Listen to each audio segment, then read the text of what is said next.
তিনি উড়াউড়ি করতেন আর লুকিয়ে লুকিয়ে মেয়েদের উই উই দেখতেন। হ্যালো বাঙালি জাতি, কেমন আছো তোমরা? তো তোমরা হয়তো অনেকে বিদেশি মুভির ভিএফএক্স দেখছো আর সেটা থেকে বলতে বাধ্য হইছো, वाह क्या सीन है, वाह क्या सीन है। তেমনি আজকে দেখাবো তোমাদের বাংলাদেশি মুভির ভিএফএক্স, যেটা দেখলে তোমরা এটাও বলতে বাধ্য হবা। তো চলো বাকচুদি বন্ধ করে ভিডিও শুরু করা যাক। তো প্রথমে এই হলুদ দাঁতওয়ালা ভাইকে দিয়ে শুরু করি। তো এই হলুদ দাঁতওয়ালা ভাই একটি মেয়ের সাথে প্রেম করে, তারপর তাকে মাঝে মধ্যে পাহাড়ে নিয়ে গিয়ে গড়াগড়ি খেলে, তারপর আবার তাকে বাইকে করে বিচে নিয়ে গিয়ে পাখির মতো উড়াল দেওয়া শেখায়। এইভাবে উড়তে না পারায় তখন আবার তাকে কোলে নিয়ে আজব ভাবে ঘুরতে থাকে। তাদের এত ভালোবাসা দেখে কারো হয়তো হিংসে হতো, এই কারণে একদিন বোম ব্লাস্টে এই আফার কাহিনী খতম হয়। আহারে, চোখের পানিতে বুকটা বাইসা যায়। তারপর এই হলুদ দাঁতওয়ালা ভাই প্রতিশোধের আগুনে সারা শরীরে টমেটো সস মেখে কাঁপতে থাকে। তারপর যারা বোম রাখছে তাদের খতম করতে আসে। তারপর বাইক থেকে নেমে এই ছুরির মতো একটি যন্ত্র বার করে এক কোপে তাদের মাথা আলাদা করে দেয়। কিন্তু মজার ব্যাপার হলো মাথাটি মাটিতে পড়ে না। আমার মনে হয় এতক্ষণে বাংলাদেশ থেকে উড়তে উড়তে মাথাটি ইন্ডিয়াতে গিয়ে পড়ছে। এমন কাহিনী শুধু এখানে না, বাংলাদেশের সেন্সর বোর্ডে আটকে থাকা ধ্বংসমানব সিনেমাতেও ছিল। এদের মাথা কাটা দেখার পর আপনার মনে হবে এই মুভি সেন্সর বোর্ডে আটকে না থেকে বাংলাদেশের জেলখানায় আটকে থাকলে বেশি ভালো হতো।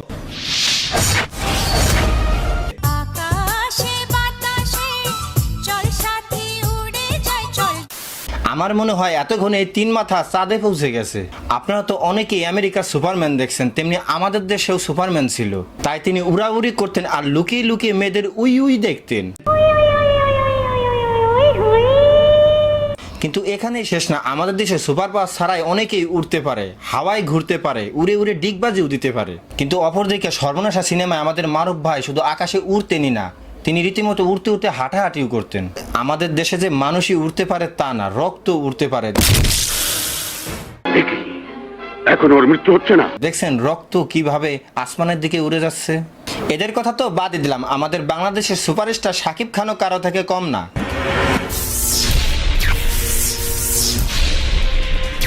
ঢাকার কিং সিনেমায় যখন আমাদের শাকিব ভাই অপুদিকে নিয়ে পালানোর চেষ্টা করে, তখন আমাদের মিশা ভাই সিগন্যাল ডাউন করে, তারপর তাদের রাস্তায় আটকানোর জন্য ব্যারিকেড দেন। তারপর মিশা বাহিনী তাদের উপর গুলি করতে থাকে, কিন্তু বন্দুক থেকে বুলেট বের না হয়ে বের হয় নারকেলের নাড়ু। তারপর তারা মাথা পিছনের দিকে ঠেকিয়ে নারকেল নাড়ুর হাত থেকে রক্ষা পান। তারপর আমাদের শাকিব ভাই বাইকের পিকআপ মেরে আকাশের দিকে উড়াল দেন। তারপর উড়তে উড়তে ভিলেনদের হাত থেকে বাঁচার জন্য আমাদের অপুদি বন্দুক বার করে, তারপর মিশা বাহিনীর উপর গুলি চালাতে থাকে। আমি ভেবেছিলাম তার বন্দুক থেকে হয়তো নারকেল নাড়ু বার হবে, কিন্তু দেখলাম তার উল্টোটা, তার বন্দুক থেকে নারকেল নাড়ু না জাম বার হচ্ছে। জামের বৃষ্টির কারণে মিশা বাহিনী আর চোখে দেখে না। তারপর আমাদের শাকিব ভাই ফিজিক্সের গোয়া মেরে মাটিতে ল্যান্ড করেন। স্যার আপনি একটু বাইরে গিয়ে আবার ঢুকেন, আমরা আপনাকে দাঁড়ায় সম্মান করি। তারপর জমিনে নেমে আমাদের শাকিব ভাই বাইক থেকে একটি শটগান বার করে, তারপর ঠোঁট কামড়িয়ে মিশা ভাইয়ের দিকে গুলি চালাতে থাকে। কিন্তু তার বন্দুক থেকে ভিন্ন ধরনের একটি খাবার বার হয়, যেটা আমি চিনতে পারি নাই। যাই হোক, সেই খাবারটি গিয়ে মিশা ভাইয়ের দুই পায়ের মাঝখানে গিয়ে পড়ে। তারপর মিশা ভাই ওখান থেকে সরে যায় এবং মিশা ভাইয়ের গাড়ি ওখান থেকে আকাশের দিকে উড়াল দেয়। আমার ধারণা এই তিন মাতার সাথে মিশা ভাইয়ের গাড়িরও দেখা হবে চাঁদে। তো এইসব মুভি করে আমাদের বাংলাদেশের সুপারস্টার হয়েছেন মনে হয় আমাদের শাকিব ভাই।